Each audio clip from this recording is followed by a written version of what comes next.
Despite its name, Fang was an ordinary small town in a northern province of Chiang Mai, situated on the banks of a river. It made a convenient stopover for river traders and passengers throughout most of the year. A few barges, rafts, and sometimes even a large sailboat could usually be found moored at Fang. But all that was long ago, before the creation of the Trial of Champions. Now, once a year, the river is crammed with boats as people arrive from hundreds of miles around, hoping to witness the breaking of an ancient tradition and see a victor in the Trial of Champions.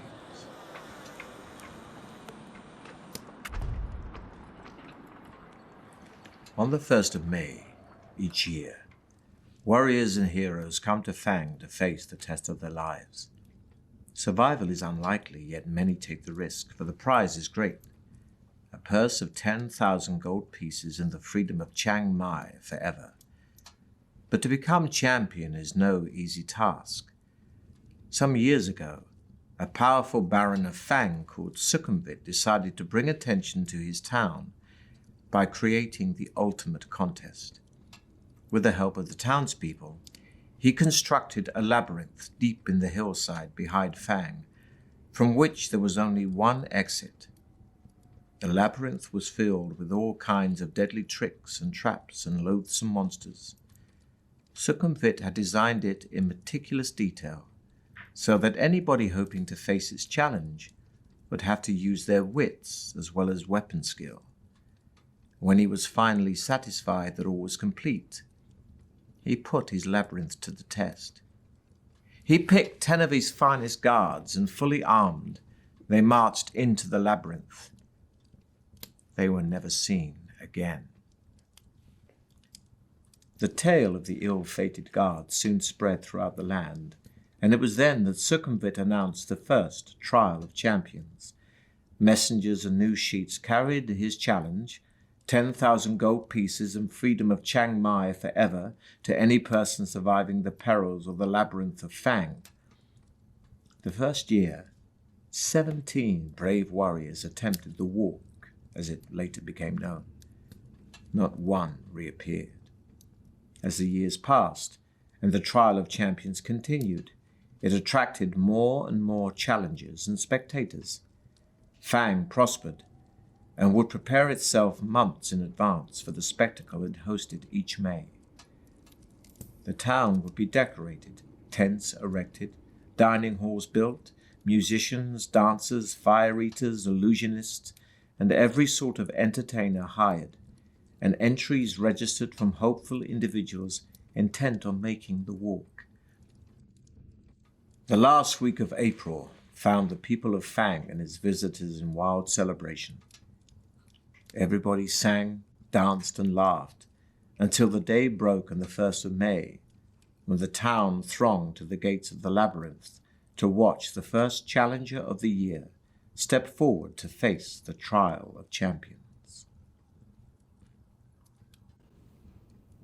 Having seen one of Sukhumvit's challenges nailed to a tree, you decide that this year you will attempt the walk.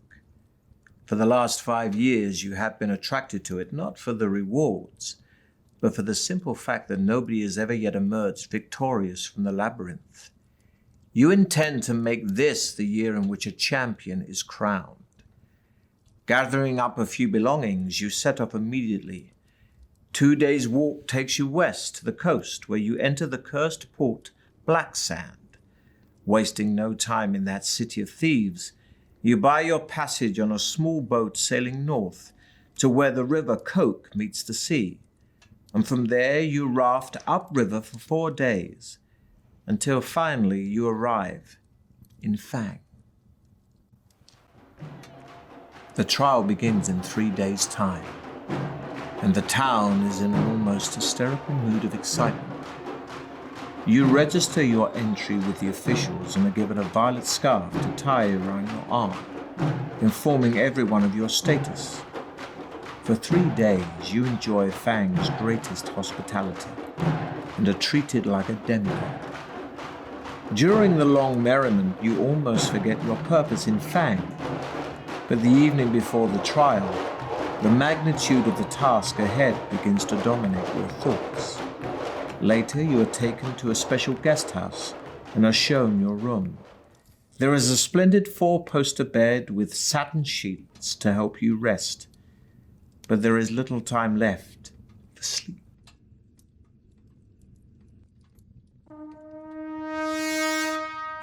Just before dawn, a trumpet call awakens you from vivid dreams of flaming pits and giant black spiders. Minutes later, there is a knock on your door, and a man's voice rings out saying, "Your challenge begins soon. Please be ready to leave in 10 minutes. You climb out of bed, walk over to the window and open the shutters.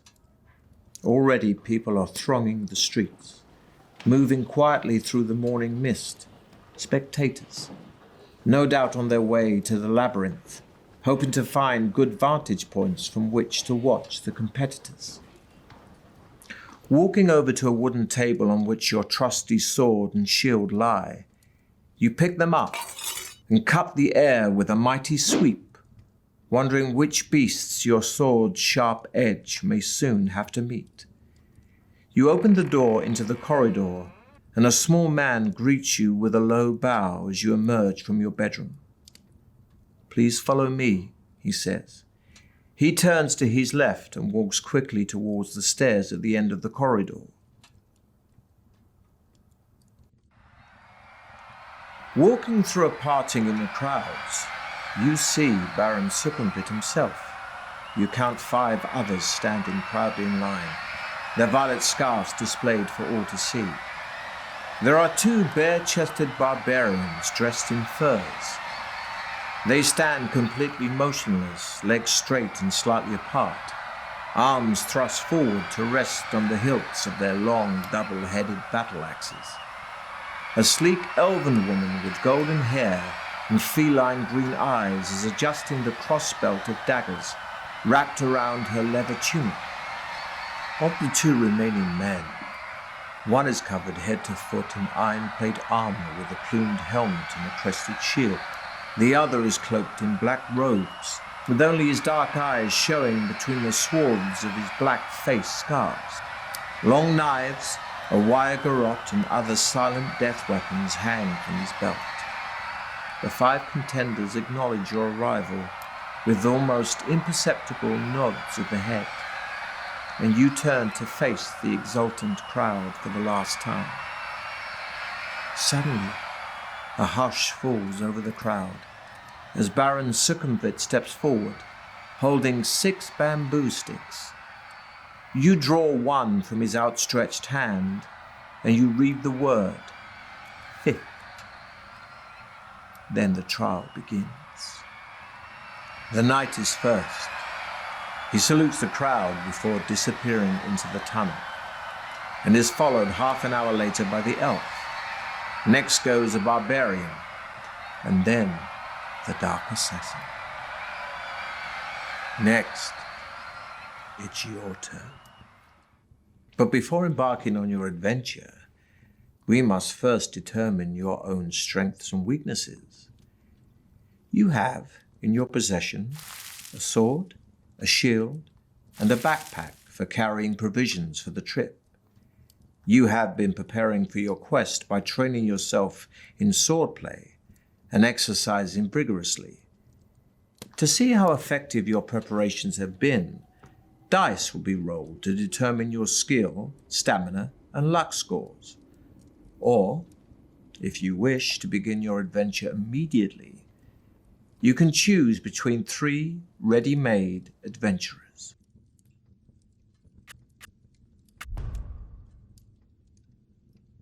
First, we'll roll for your initial level of skill. This reflects your sword skill and fighting expertise, and will be determined by rolling 1 die and adding 6.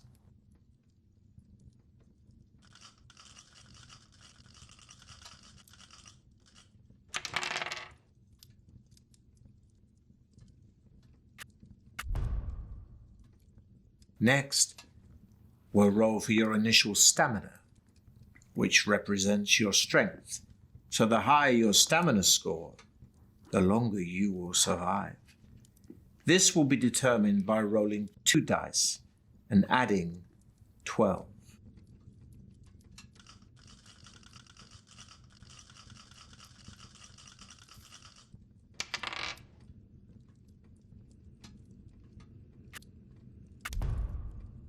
Next, we'll roll for your initial luck, which represents how lucky an adventurer you are. Luck and magic are facts of life in the fantasy world you're about to explore. This is determined by rolling 1 die and adding 6.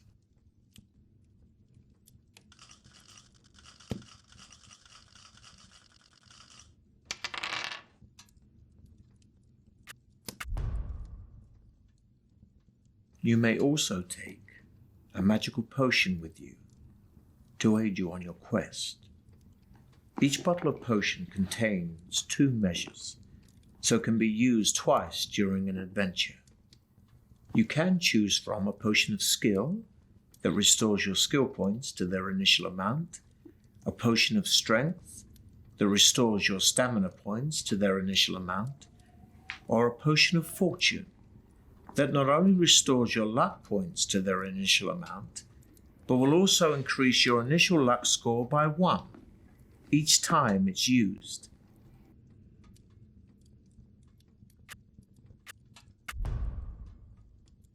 Lastly, before you begin your quest, you are given enough provisions for 10 meals. When you eat a meal, your stamina score will increase by 4 points. But don't forget, your stamina can never exceed the initial amounts you've just set. You have a long way to go, so use your provisions wisely. During your adventure, you'll enter into combat a number of times, and the further you go, the tougher your opponents will be. Combat takes place over several rounds, and your attack strength is based on yours and your enemy's skill scores. For each round of battle, we'll roll 2 dice for you and 2 for your opponent, adding the results to your skill scores. These are your respective attack strengths. Whoever's attack strength is the highest wins that round of combat. If you both had the same attack strength in a round, then it will be a tie. In some battles, you can take an opportunity to escape. But beware. If you do run away, your opponent will automatically score 1 hit on you as you flee, costing you 2 stamina points.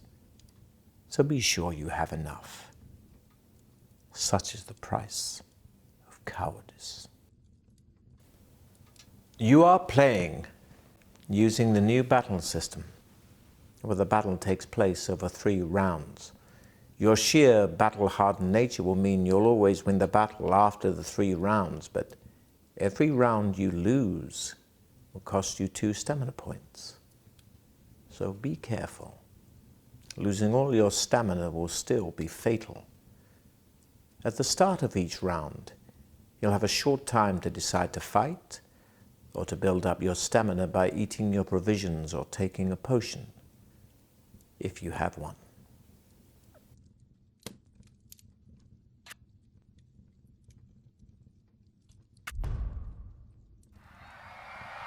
Now it is your turn to salute the crowd. Holding your violet scarf aloft, you take one final deep breath of cool, fresh air before turning to pass between the stone-pillared gateway into circumvit's corridors of power to face unknown perils in the walk through the mighty Baron's Deathtrap dungeon.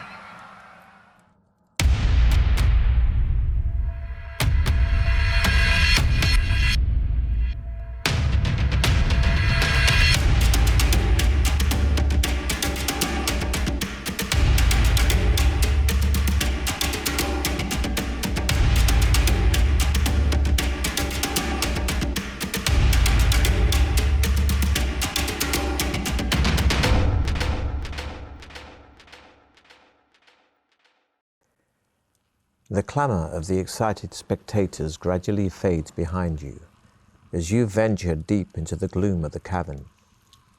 Large crystals hang from the tunnel roof at 20-metre intervals, radiating just enough soft light for you to see your way.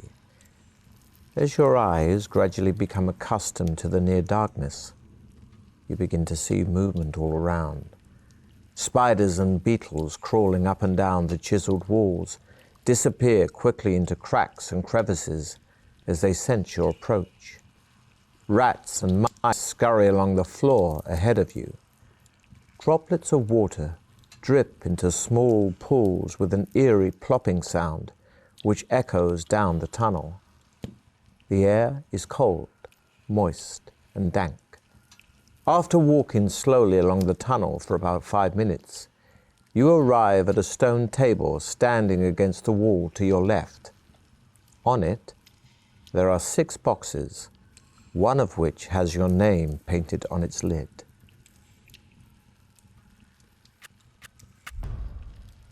The lid of the box lifts off easily, and inside you find 2 gold pieces and a note written on a small piece of parchment addressed to you. After placing the gold in your pocket, you read the message, which says, "Well done. At least you had the sense to stop and take advantage of the token aid given to you. Now I can advise you that you will need to find and use several items if you hope to pass triumphantly through my Deathtrap dungeon. Signed, Succumvit." Memorizing the advice on the note, you tear it into tiny pieces and continue north along the tunnel, where you come to a junction. A white arrow painted on one wall points west. On the floor, you can see wet footprints made by those who entered before you. It's hard to be sure, but it looks as though 3 of them followed the direction of the arrow, while one decided to go east.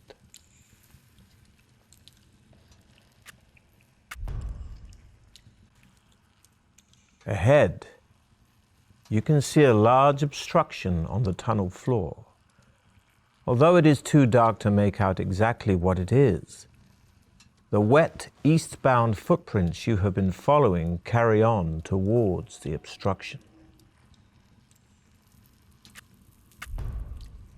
You see that the obstruction is a large brown boulder-like object.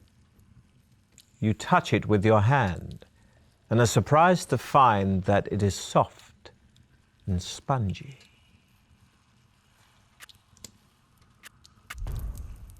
You clamber onto the soft boulder, half expecting to be engulfed by it at any moment. Getting over it is difficult, as your limbs sink into its soft casing, but eventually you manage to struggle over it, relieved to be back on firm ground. You press on east, where the tunnel makes a turn to the left and heads north for as far as you can see. The footprints you are following start to peter out as the tunnel becomes gradually drier. Soon, you are beyond the dripping roof and the pools on the floor. You notice the air becoming hotter, and you find yourself panting even though you are walking quite slowly. In a small recess on the left-hand wall, you see a section of bamboo standing on its end. Lifting it down, you see it is filled with a clear liquid. Your throat is painfully dry, and you feel a little dizzy from the heat in the tunnel.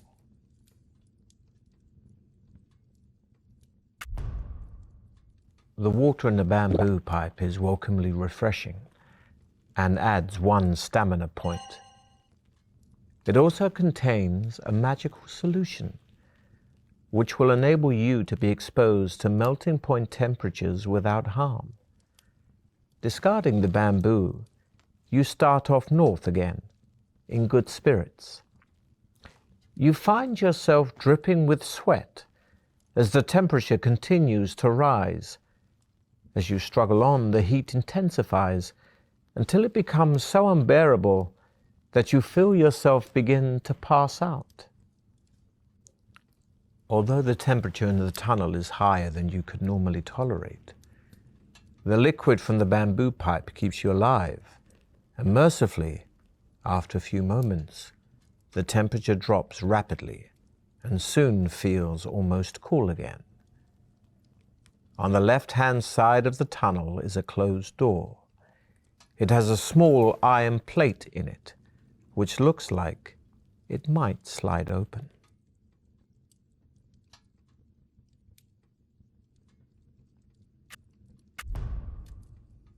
The small plate slides open easily, and you find yourself peering into a room with a deep pit in the floor behind the door. On the opposite wall, there is a coil of rope hanging on one of two iron hooks. The door swings open into the room, and you step back and jump over the pit. You put the rope in your backpack and jump back over the pit to leave the room and head north. Ahead, you see that the tunnel turns sharply to the left. You turn a corner and almost bump straight into two fierce-looking orcs armed with morning stars and wearing leather armor. You are totally unprepared for them and struggle to ready your weapons. The orcs roar, and as you draw your sword, one of them swings its morning star at you, which sinks agonizingly into your left thigh, costing you 3 stamina points. You stagger backwards, but manage to regain your balance in time to defend yourself.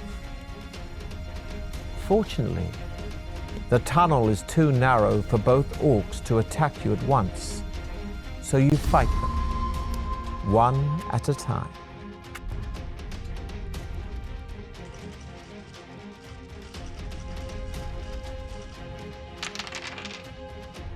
The orc is strong but slow, and you're able to strike hard with your sword.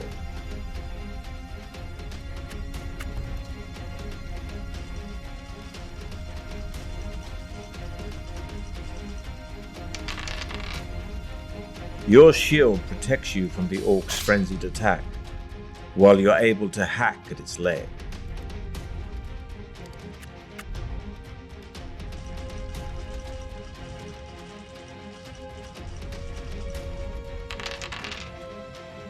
You raise your sword to parry the attack, and are able to kick the orc hard in the stomach. The first orc slumps lifeless to the floor, so you turn your attention to the other.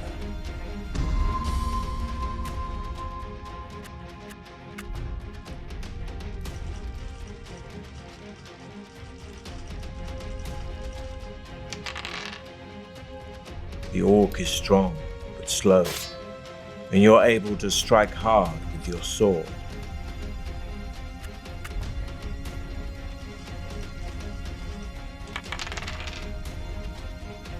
Your shield protects you from the orc's frenzied attack, while you're able to hack at its leg.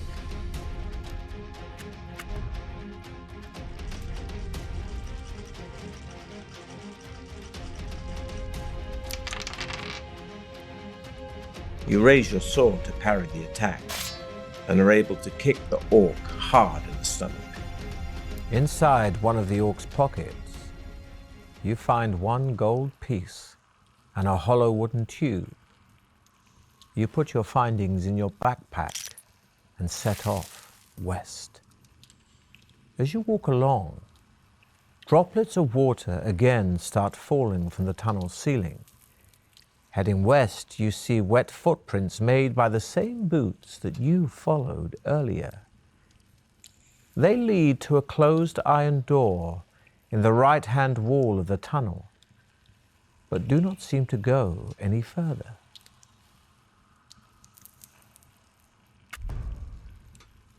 The door opens into a large chamber, where you are shocked to see one of your rivals, who has obviously met a sudden gory death. It is one of the barbarians, and he is impaled on several long iron spikes that are fixed to a frame which has sprung out of the floor. A lot of debris litters the floor, concealing a hidden tripwire which he must have stepped on, releasing the spiked frame. In the far wall is an alcove in which you can see a silver goblet standing on a small wooden table.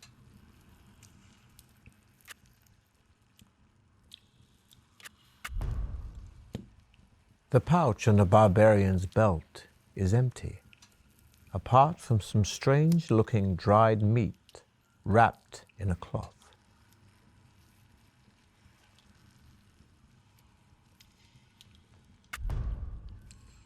The meat contains herbs which increase your strength, adding 3 to your stamina score.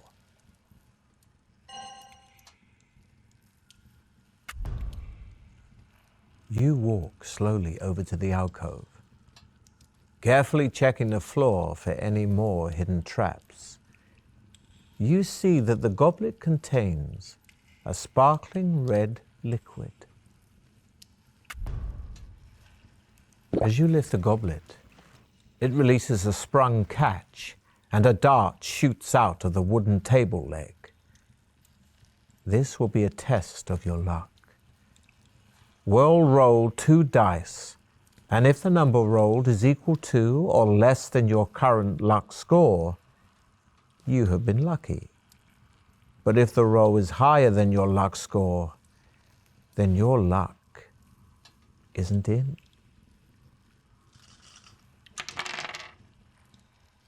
Your reflexes are sharp, and you quickly jump aside. The dart whistles past, only just missing you, and thuds into the opposite wall. You see the goblet lying on the floor, and the red liquid running away in rivulets over the grey stone. At least the goblet may be of use. So you put it in your backpack, leave the chamber, and continue west. The passage soon leads to a junction, where you notice more footprints on the floor, possibly as many as 3 pairs, heading north from the south passage. You decide to follow them to where the passage opens out into a wide cavern, which is darker but much drier. Ahead, you see the footprints gradually fade, then disappear. There is a large idol in the center of the cavern that must be 6 meters high. In its head are jeweled eyes, each as big as your fist. On either side of the idol stand 2 giant stuffed, bird-like creatures.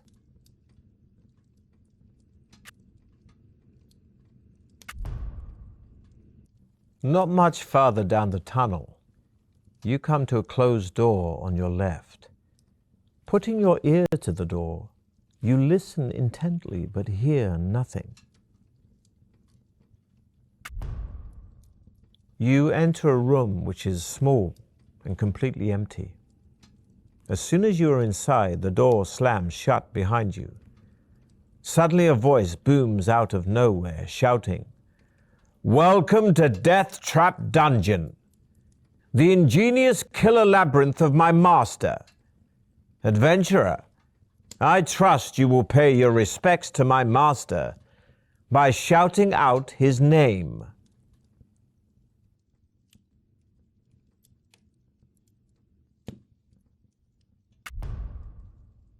You take a deep breath and shout, "Hail Succumvit!" Once again, the mysterious voice calls out, only this time its tone is full of contempt and derision. "So, we have a sniveling weed in our midst, do we?" sneers the voice. "My master has a special gift for you, loathsome creep." Suddenly, water starts pouring into the room through a hole in the ceiling. It soon rises above your ankles, and there is no apparent way of escape. You wade back to the door. It is firmly locked, but in desperation you try ramming it with your shoulder. We'll see how skillful you really are. Remember, a roll equal to or less than your skill score means you have been skillful, but a roll higher than your skill could end badly.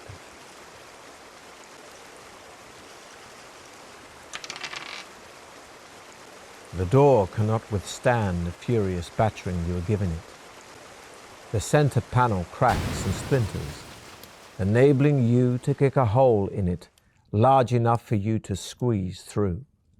Soaked, but happy to have survived your ordeal, you set off north again. The tunnel twists and turns, but keeps steadily north. Ahead, you see a thin shaft of blue light streaming down from the ceiling to the floor. It sparkles and shimmers, and you can see images of laughing faces in the light.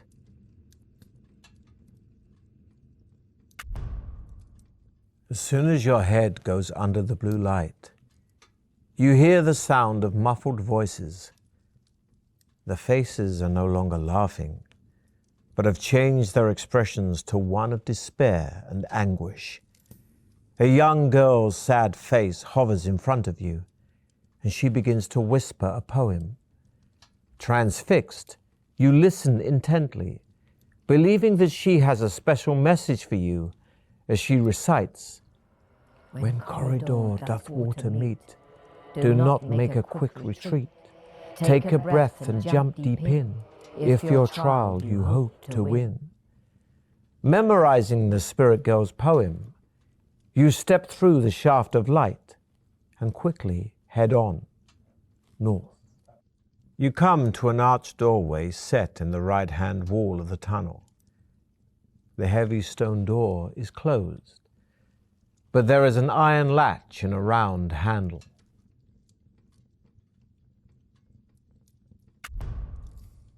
Lifting the latch and pushing the heavy stone door open, you find yourself in a large cabin. The light is dim and murky, but as your eyes begin to adjust, you see that the walls are covered in green algae and running with moisture. The floor is strewn with straw. The atmosphere is warm, damp, and fetid, and a soft humming sound fills the air. You step gingerly through the straw towards a corner of the cabin where there appears to be a shallow pit. Peering warily into the pit, you are disgusted to see a mass of pale, writhing worms, some as much as 1/2 meter long.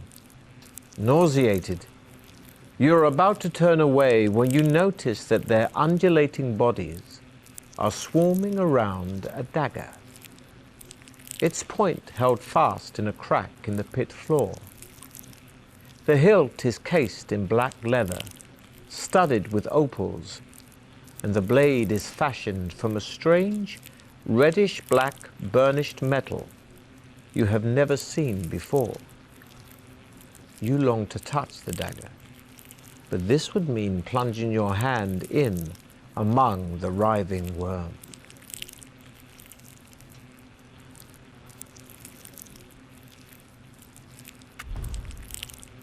Taking a deep breath, you lean over the pit and plunge your forearm into the mass of wriggling worms.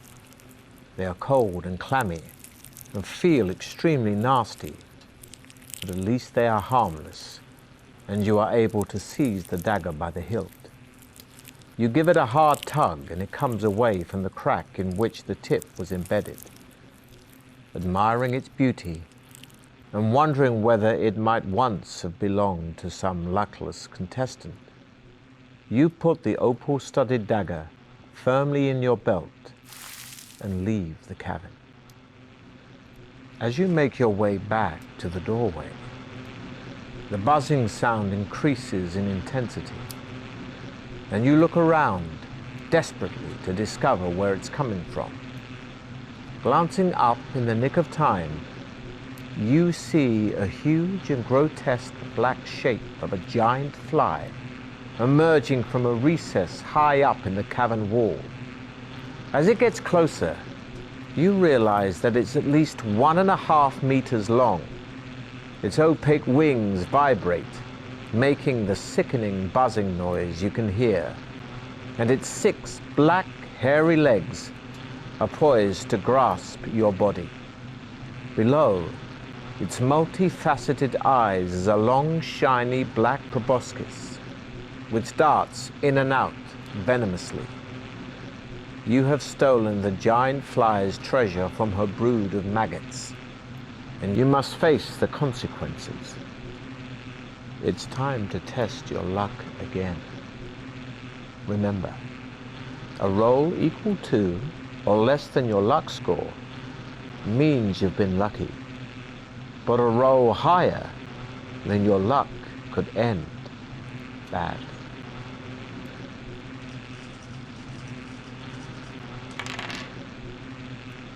The giant fly swoops down again to try to capture you, but this time you manage to evade its outstretched legs. Stepping back, you draw your sword to prepare to fight the hideous insect as it turns to attack you again.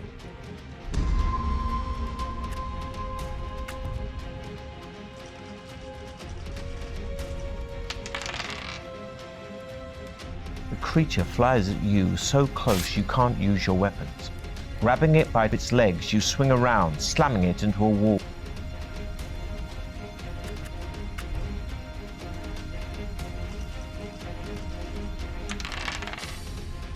You spin your sword around your head, clipping the fly and removing part of one of its legs.